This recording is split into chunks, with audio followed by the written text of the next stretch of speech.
我将勇于担当，不负重托，以生命守护生命，坚决完成任务。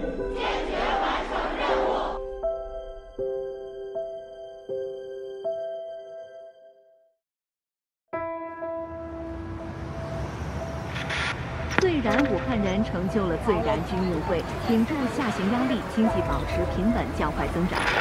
前3季度，我市经济总体平稳，稳中有进。1到10月，全市工业投资增长17.2%，规模以上工业增加值增长4.8%，全市民间投资增长9.7%，招商引资实际到位资金7557.5亿元。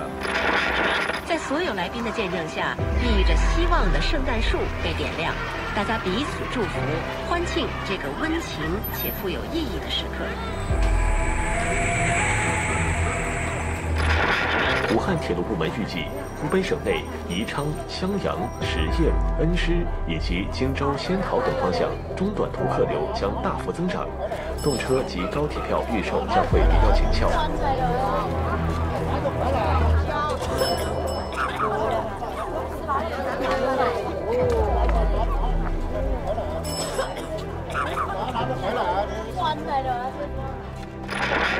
武汉地铁运营公司今天发布元旦期间行车方案，12月31号晚上，地铁部分线路延长半小时收班。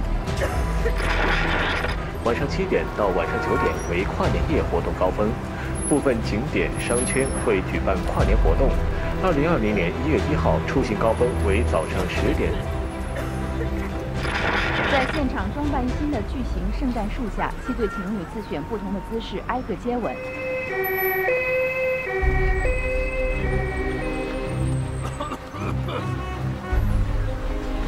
据发改委要求，所有粮油企业必须加强应急值守，确保市民过一个欢乐祥和的新春佳节。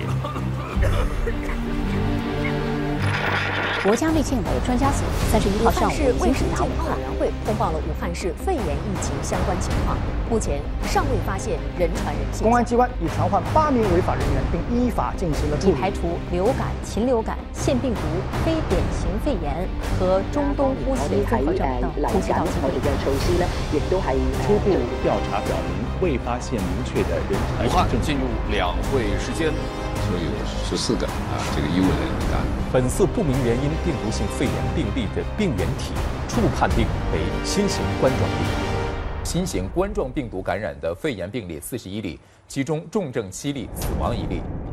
首次完成了新型冠状病毒的分离鉴定及全基因组序列。武汉市卫生健康委员会通报了武汉市肺炎疫情相关情况，目前尚未发现人传人现象。上午9点，湖北省第13届人民代表大会第3次会议开幕，正式命名为 COVID-19。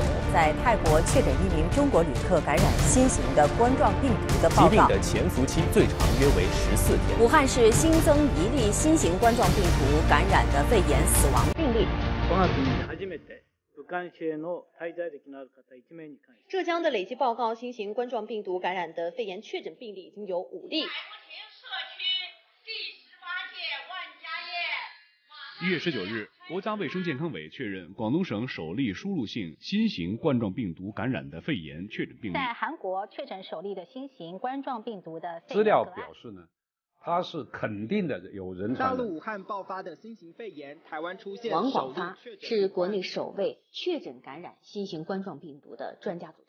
美国确诊首例新型冠状病毒感染病例。昨天，香港和澳门也分别确诊首例新型冠状病毒肺炎病例。武汉市从今天早上的10点起实行封城。今天就是大年30了。美国驻武汉总领馆宣布闭馆。成功分离新型冠状病毒的毒株，援助湖北医疗队队员出征武汉，运送上海市第一批驰援武汉的136。解放军3支医疗队抵达武汉之后，展开由138名队员组建的四川省第一批援助湖北医疗队正式出征。昨晚，首批山东省援助湖北医疗队138人，来自全省11个地市的141名医务工作者组成紧急医疗队，从杭州出发，驰援武汉。吉林省多家医院137人组成的医疗团队赶赴武汉驰援。是妈妈，是妻子，但我们还有一个更重要的身份——医护人员。平安回来，你平安回来报1年的家务。我们作为人民军医，义不容辞，把所有的人都换下来，共产党员上。用家乡话跟你们说，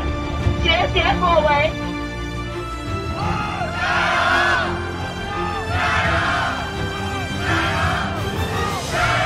黑龙江省组建了137人的医疗。如果我一个医生退休了，这个病人可能就没救了。经国务院批准，延长2020年春节假期至2月2号，农历正月初9星期日。国家发改委紧急协调山东省调运蔬菜供应武汉。我们山东人就这样，缺啥你说，只要说了我就给。江苏省第2批援湖北医疗队的全部人员赶赴湖北武汉。青海省首批援助湖北的医疗队出征驰援湖北。养兵千日，用兵一时，危难之时显身手，是革命军人、革命军医的本色。希望武汉人民越来越好，能够战胜病魔。我希望武汉加油，我们来支援你们了。一方有难，八方支援，有决心能够战胜疫情。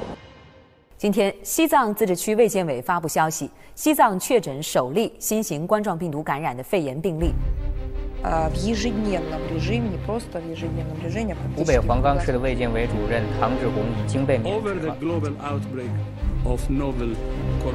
意大利总理孔特今天宣布，该国将进入国家紧急状态。各大药店，包括电商平台上的双货连口服液被抢购一空。中国工程院院士李兰娟带领团队一行5人。今天上午，火神山医院举行交付仪式。中国人民银行将开展1.2万亿元公开市场逆回购操作投放资金。今天0时5分，四川省成都市青白江区发生5.1。武汉火神山医院今天开始收治病患。是香港出现的首例新冠肺炎死亡病例。再增加2000名医护人员支援湖北。对钻石公主号邮轮乘客和船员的检疫结果显示，已经有10人被确诊感染了新冠病毒。追授何建华在内的全国5名公安民警为全国公安系统2级英雄模范称号。第1人张继先同志记大功奖励。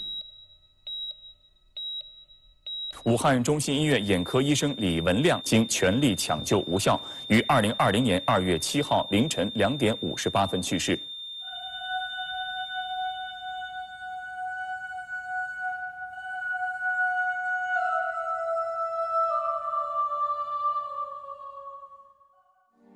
国家监察委员会决定派出调查组赴湖北省国家卫生健康委全面调查，表示深切哀悼。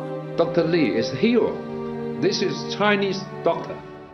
又一批上海医疗队出征援鄂，医护人员共136人。新型冠状病毒肺炎，简称新冠肺炎，英文名简称为 NCP。武汉雷神山医院昨天交付使用，昨晚8点左右，首批患者已经抵达医院。援助物资方面呢，俄罗斯政府向中方提供了23吨的医疗救援物资，昨天已经抵达武汉。浙江、湖南、辽宁、上海、广东、江苏、河南、山东、天津、安徽医疗队驰援武汉。我们一定能冲破黎明前的黑暗。希望这个疫情快点结束。19个省份对口支援湖北，除武汉外16个市州及县级市。张晋的省卫生健康委党委会书记职务，免去刘英姿的。世卫组织总干事谭德赛11号在瑞士日内瓦世卫组织总部举行的新闻发布会上宣布，将新型冠状病毒感染的肺炎命名为 COVID-19。在湖北省的病例诊断分类当中，增加了临床诊断。国家卫健委共派出了189支医疗队，21569。中共中央决定，英勇同志任湖北省委委员、常委书记。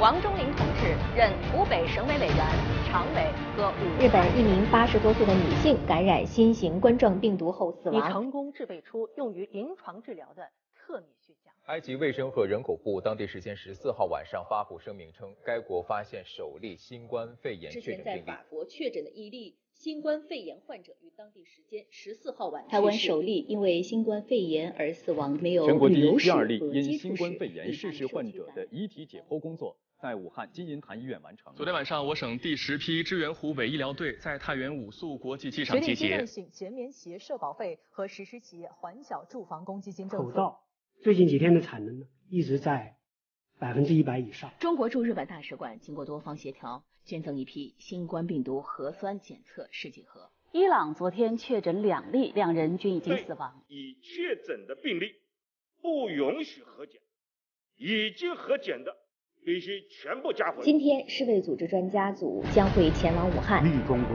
人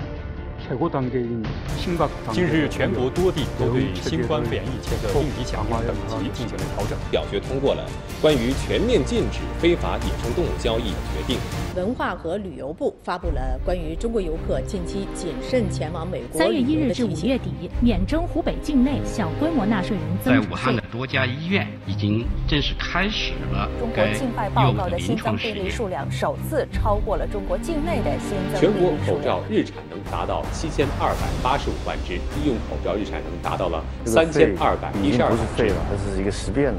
里面被世卫组织总干事谭德赛宣布，将新冠肺炎疫情全球风险级别由此前的高提升至非常高。在无锡成功地开展了全国首例新冠肺炎转阴患者双核。